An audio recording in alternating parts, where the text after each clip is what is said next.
Well, hello again, and welcome back to Traveling McGee. Right now, I am in the beautiful state of Georgia, and I'm getting ready to explore Cumberland Island National Seashore. It's been on my bucket list for a very long time to get on a ferry, and we have to go over to the island. So I'm really excited to show you around, and we'll explore it together. So here we go.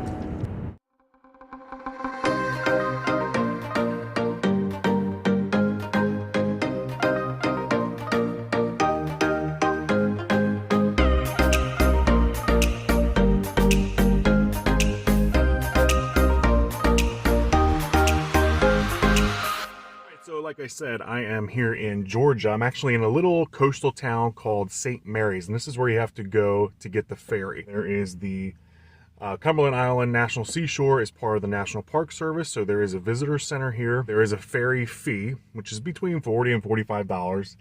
I believe at this time of year, which is January, I think they just run twice a day, going out and then coming back. I don't know if that changes during the summer or not, but I'm taking the first ferry out, which is at 9 o'clock. And then you also have to pay a park entrance fee, which I believe is about $15. I'm not quite sure. But let's go check out the visitor center and see what other information we can learn. For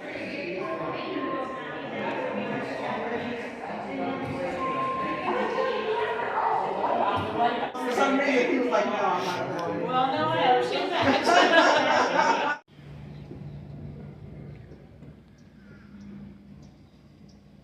All right, so we have officially checked in for the ferry.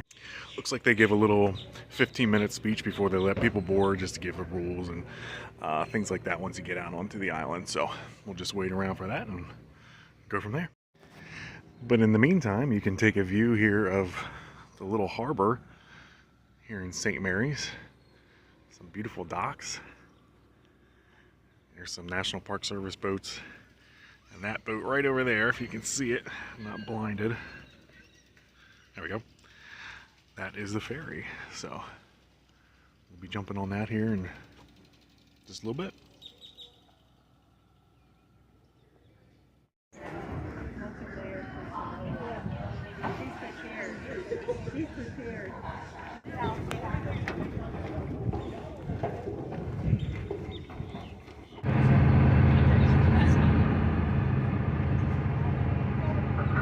Welcome aboard the Cumberland Lady.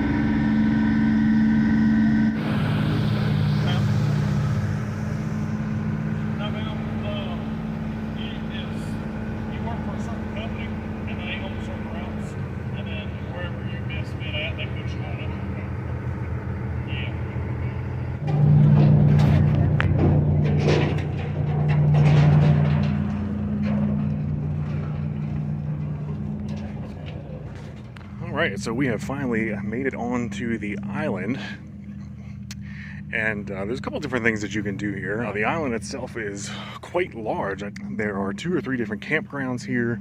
There's beaches that you can explore. There are some really cool ruins that I'm hoping to check out, and there's actually some wild horses that inhabit the island, so I'm really excited to see them.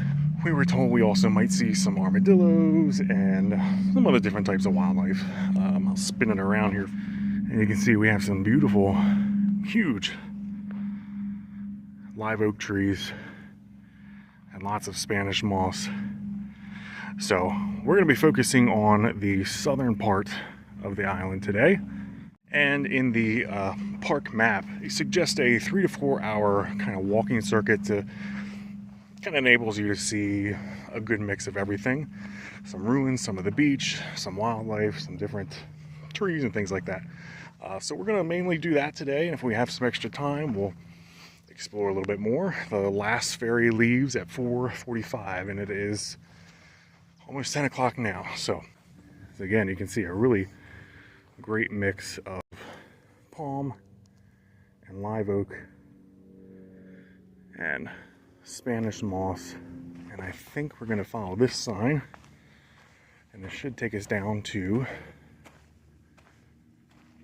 some of the ruins. The island is relatively uninhabited for many, many years. So what you are seeing is an amazing reclamation of some of the plants that are here, and just a really cool untouched portion of the Georgia coast.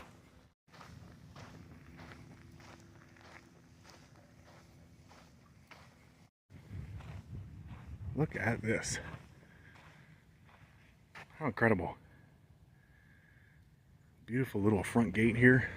Large front gate. And I think I see our first armadillo. Let's see if I can catch him before he runs away. First wildlife spotting.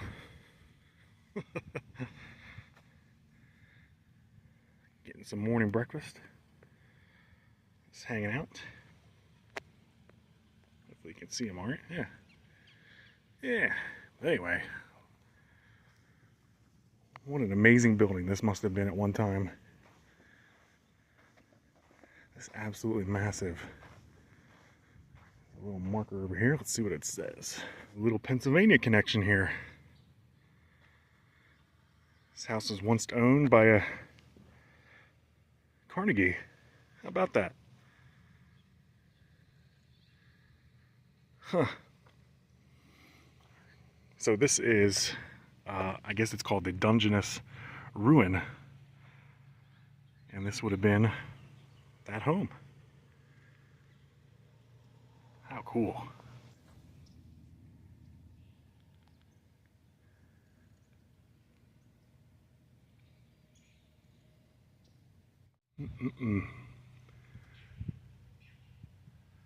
The house that Steele built.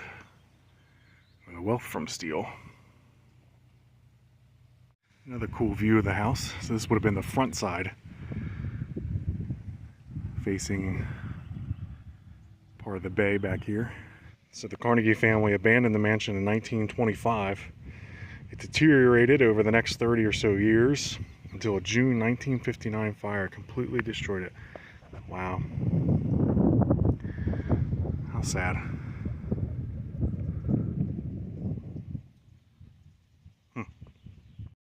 So we've got a couple horses here. Try and zoom in. There's two right there. And then we have another one chomping away over here. But it looks like this area would have been known as a formal garden. Community garden. This probably would have grown a lot of the crops to feed the household. Huh. How beautiful. You can see there's a sign there. That little wood sign says large formal garden ruins, and I think down below here used to be some type of fountain. So this probably would have all been hedged out and made to look real pretty. As you turn and face the rest of the house. What a place this must have been.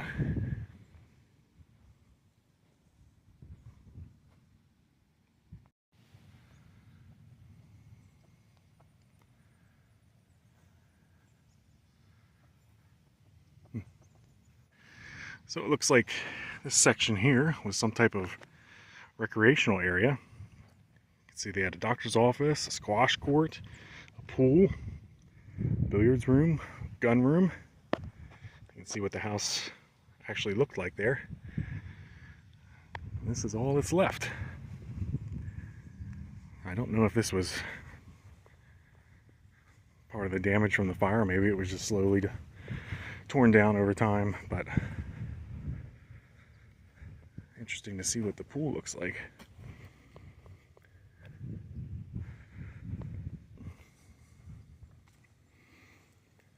Wow.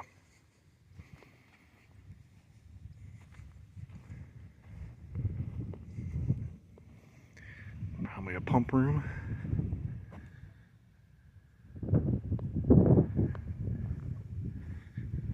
It looks like your pool is filled in.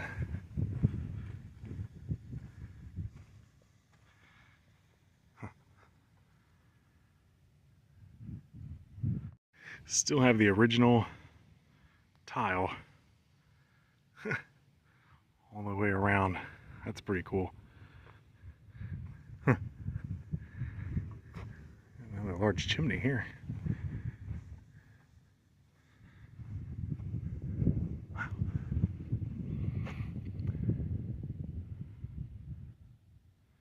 It's so quiet here. The boat was pretty full, but I think once everybody gets out and starts exploring, have a lot of empty spaces here, so that's nice. A couple more horses here, moseying along. They kindly ask that you do not attempt to pet or feed them, as these are wild horses. I keep my distance.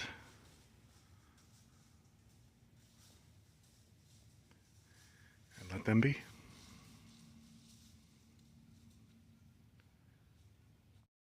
So here are some other smaller ruins for some of the outbuildings of the main estate.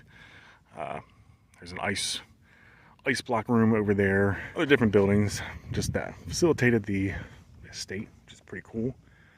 So here we have a cistern for the carriage house, which I believe is over there. There's another large building here, which also might be the carriage house, which looks pretty restored. I think a lot of interns might live in this area when they do internships in the summer. I know some of the park rangers are allowed to live here as well, which is pretty cool. This is all part of that 4-hour walking tour of the southern tip of the island. This will eventually take us out to the beach. But we'll keep going and see what else we can find. Well, now here's some interesting facts about the cemetery. So we have a housekeeper that was buried here. So we have the original landowner, or maybe land developer. But I thought this was really cool. This is Robert E. Lee's father. Died while visiting here. Oh, well, he was buried here for nearly 100 years. But his remains were eventually taken back to Virginia. How interesting. And Nathaniel Green, why does that name sound familiar to me? That sounds like a poet or an author. I can't remember. Catherine was the widow of a Revolutionary War hero. Nathaniel Green, I guess, I don't know. But this burial plot is a tiny snapshot of plantation era life on Cumberland Island. It's just a small plot here, but beautiful headstones. A nice view here of the back bay. So we're still on the back side of the island, approaching the southernmost tip on our way to the beach side. But again, just a beautiful, quiet place. Now, what I saw a lot of people doing, you are allowed to bring bikes onto the island and onto the ferry, which I think would be a really great way to explore the island, especially if you only have one day. That would definitely enable you to zip around and get to maybe some farther parts in the northern part of the island. So I don't know if there's an extra fee for that, but something to keep in mind if you ever do come and visit and you're just here for the day and you're able to bring a bike along with you. Might be a good idea. Right, so now we are at our third stop here on this little trail, and this is called the Salt Marsh Boardwalk. And I think it goes for not too long, but gives you a good idea of what the salt marshes here look like and all the different oyster beds and wildlife that you can see here, and wildlife that calls this area home. But again, just a beautiful view of the back bay. And see, these are all beautiful salt marshes. What you're looking at here, though, all these little spiny things kind of sticking up out of the ground, these are all oyster beds. Fresh oysters, and they continue to go on down a little bit, but every once in a while you'll hear them click because they're kind of spitting water out, getting the sand out of the water, filtering the water a little bit. Oysters are pretty fascinating creatures. They're probably nature's best water purifiers, but good eating too.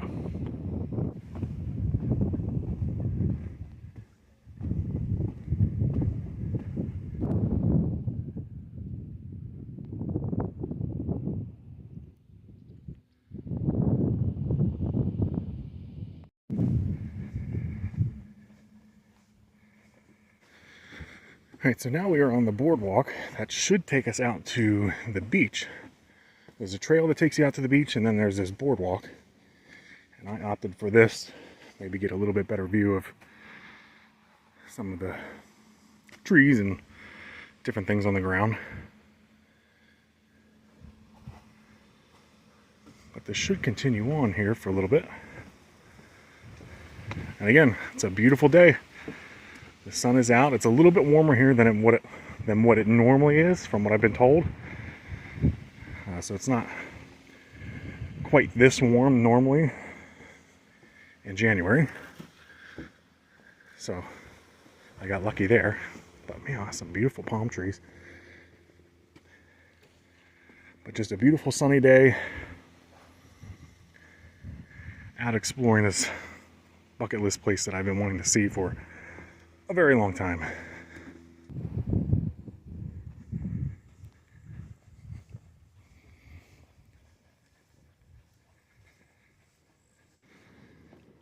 Okay, well, we are now at the beach. So this is the Atlantic Ocean, looking east. And we're gonna go walk out here and see if maybe we can find some shells and go from there.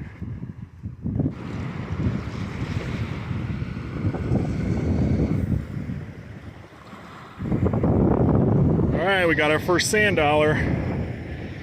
Let's see if it's whole or not. Yes, it is. Ha!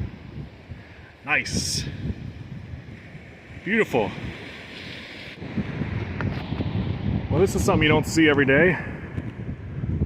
Big washed up buoy. That's pretty cool.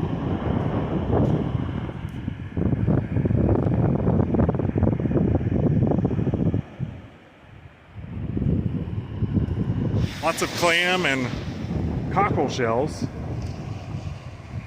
but not much of anything else. Kind of a bust right now. We're gonna keep heading down. Maybe I'll find a spot where they're all hanging out.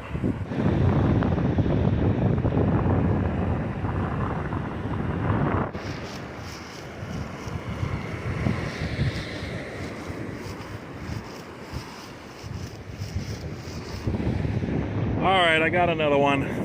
I think I got another one over there too. Let's see this guy here.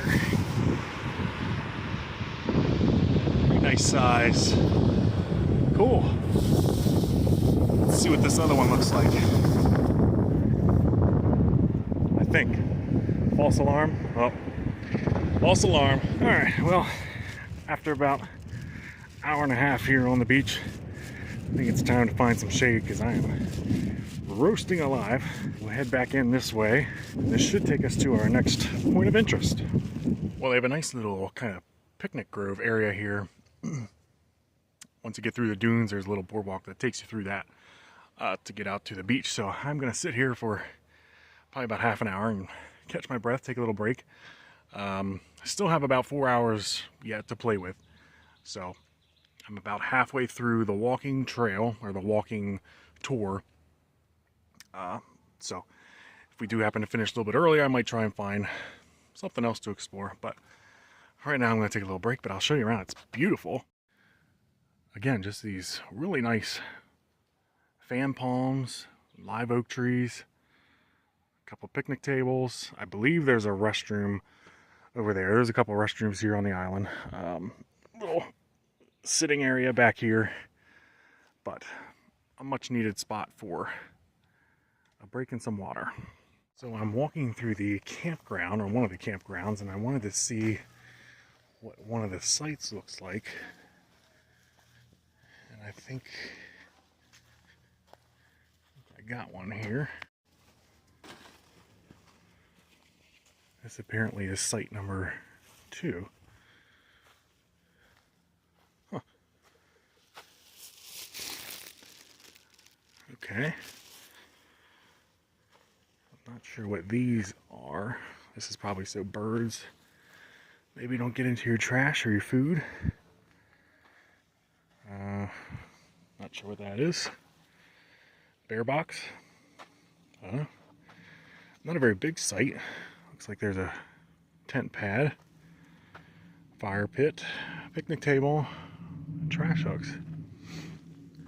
Huh. But pretty cool surroundings. Very private. There is no one next to you.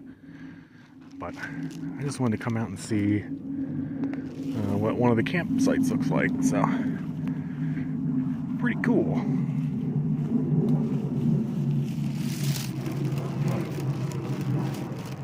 Right, so I'm here at this kind of intersection with this side trail which takes you back to the beach and to one of the campgrounds where I was just showing you. But I wanted to show you how long this is. Just the main road. And this continues for about, maybe 12 more miles that way. And then I think 2 more miles that way leads you down to the ruins that we were at earlier.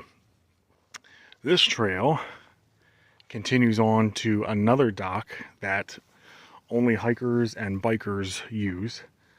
Or I'm sorry, only campers and bikers use. So we are headed to that. And then we're going to pick up another trail and head back to the dock area where we first came in on. So just wanted to show everybody how long the main road is. But relatively flat and all sand. So if you're in a bike, probably make pretty quick work of it. Okay, so here we are at that dock. And there's one of the ferries. I think there's 2. So that one might be waiting a little bit. But our dock was way down there a little bit. You see a couple people fishing. And some birds flying by. And this is where you register to camp no matter what campground you're staying at. But yeah, so we're going to take a little side trail over here and meander our way back down to the other dock and see what else we can find. So now what I'm walking on is called the River Trail. This is the trail that connects the 2 docks. So we're heading back down to the dock that we came in on. And I'm still pretty good on time, so I know there's a museum down here, so we'll definitely check that out. And then at that point, we should be right on schedule to take the last ferry out at 4:45. So we'll see what happens here.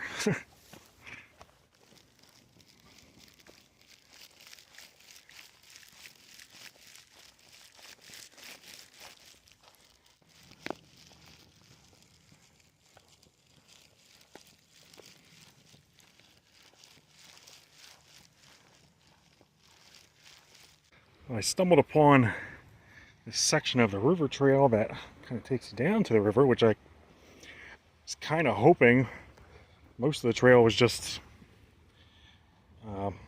in the woods, but there's a little section here that, I don't know if I can get down there without falling, takes you down to the water.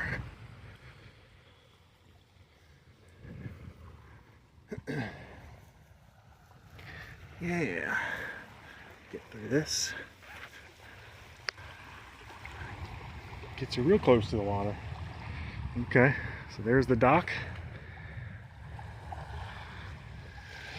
And looks like I might walk around here for a little bit. Alright, so here we come back to the main docking area. I believe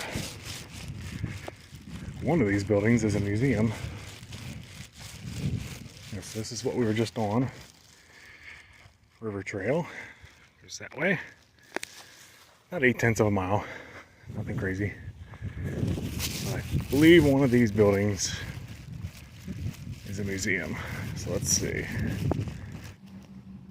Got another little armadillo spotting here. It's a little guy. Howdy.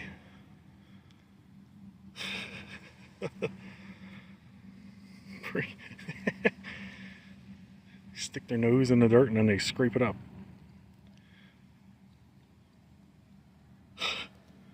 Pretty cool little things.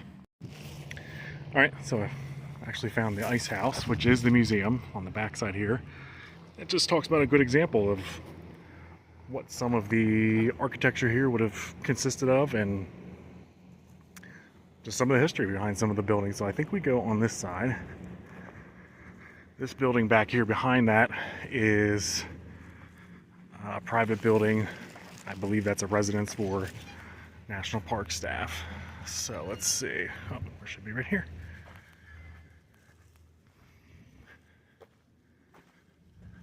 Huh. Wow.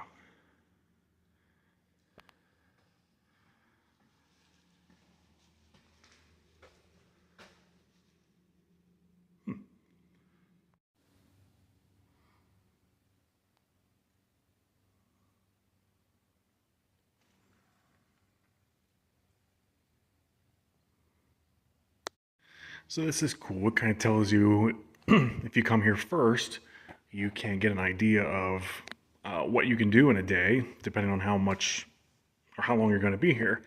So it gives some suggestions for things you can do an hour and under. Some of them include biking. Most of the rest of them are all walking. If you have a few hours, which I did today, we just finished the South End Loop. So I added about a mile to that because I walked a little bit further down on the beach, but regardless, 4 to 6 miles. You get a good mix of everything that the southern part, so it'd be this kind of section here, has to offer. And then it gives you options for overnight trips. So you have camping, you have the 4 different, I'm sorry. So that's pretty cool. But a bunch of different options for people depending on how much time they have.